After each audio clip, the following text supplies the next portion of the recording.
আমরা আত্মস্থানন্দজির প্রয়াণ তার রামকৃষ্ণ লোক গমনের খবর এখন দেব আপনাদের।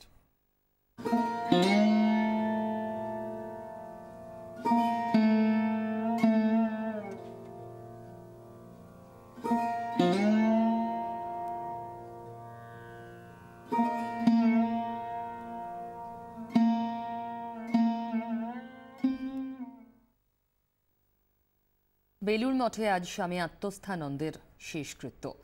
রাত 9:30 নাগাদ মঠের মধ্যে গঙ্গার পাড়ে তার অন্ত্যেষ্টি হবে। তার আগে রাজ্যের তরফে গান স্যালিউট দেওয়া হবে। গতকাল বিকেল 5:30টায় রামকৃষ্ণ মিশন সেবা প্রতিষ্ঠানে প্রয়াত হন রামকৃষ্ণ মঠ ও মিশনের অধ্যক্ষ। রাতে দেহ নিয়ে আসা হয় বেলুর মঠে, তারপর খুলে দেওয়া হয় মঠের সব কটা গেট। এই মুহূর্তে বেলুর মঠে রয়েছেন আমাদের প্রতিনিধি শ্রাবন্তী সাহা। ওর থেকে এই মুহূর্তের অবস্থাটা আমরা জানবো। সবকটা গেট খোলা, ভক্তদের ঢল গত রাত থেকেই। এখন কি অবস্থা?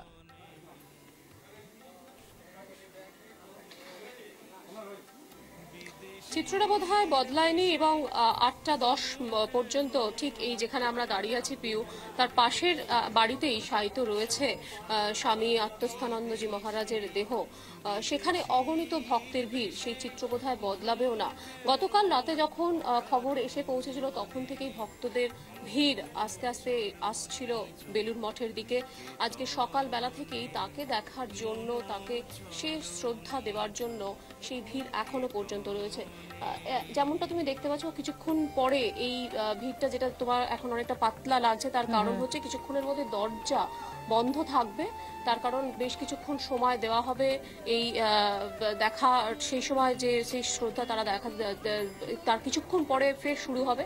সেই জন্যই আপাতত ভিড় একটু পাতলা রয়েছে।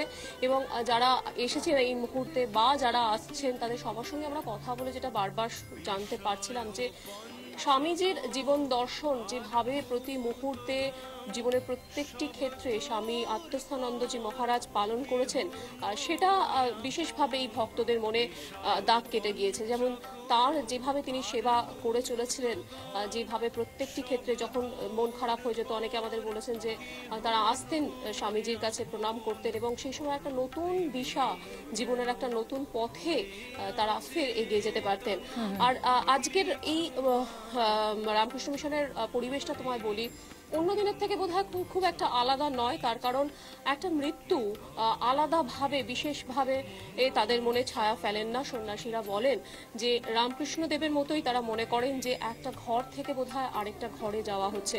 ফলে আজকের এই যে ঘটনা, আজকের এই মৃত্যু তারা অন্যভাবে দেখছেন না। তাদের কাছে কিছুক্ষণ 8:10 যখন এই স্বামীজির দেহ নিয়ে যাওয়া হবে সমাধিপীঠ, যে জায়গাটা সেখানে সবার শেষকৃত্য সম্পন্ন করা হয়, সব মহারাজ গঙ্গার একেবারে তীরে সেখানে নিয়ে যাওয়া হবে, তখন সবাই কিন্তু মন চলো নিজ নিকেতনে, অর্থাৎ স্বামীজির সেই গানটি গাইবেন। এরকমই একটা পরিবেশ। এমনকি যেমন যে কোনো দিন তুমি যদি বেলুর মঠে আসো, যেমন অগণিত ভক্তরা তারা যাতে খাবার পেতে পারেন, যারা যাতে প্রসাদ পেতে পারেন, তার জন্য দুপুরবেলা একটা বিশেষ আয়োজন থাকে। আজও কিন্তু তার অন্যথা হয়নি। আজও সেই ব্যবস্থা রয়েছে। প্রচুর ভক্ত যারা আসছেন তারা সেখানে প্রসাদ নিয়ে যেতে পেরেছেন। অর্থাৎ আলাদা করে কোনো বিশেষ দুঃখ এটা এমনটা তারা মানতে চাইছেন না। একেবারে শ্রাবন্তী, আসলে এটা তো ঠিক মৃত্যু নয়, এক লোক থেকে অন্য লোকে গমন। এভাবেই তারা জীবন দর্শন, জীবনটাকে দেখেছেন, এটাই তাদের জীবন দর্শন। আমি তোমার কাছে জানতে চাইবো, তুমি যেমন বললে 8:10 নাগাদ তার অন্ত্যেষ্টি শেষকৃত্য হবে, একটু কখন কি হবে যারা টিভির পর্দায় দেখছেন তারা যদি জানতে পারেন শ্রাবন্তী।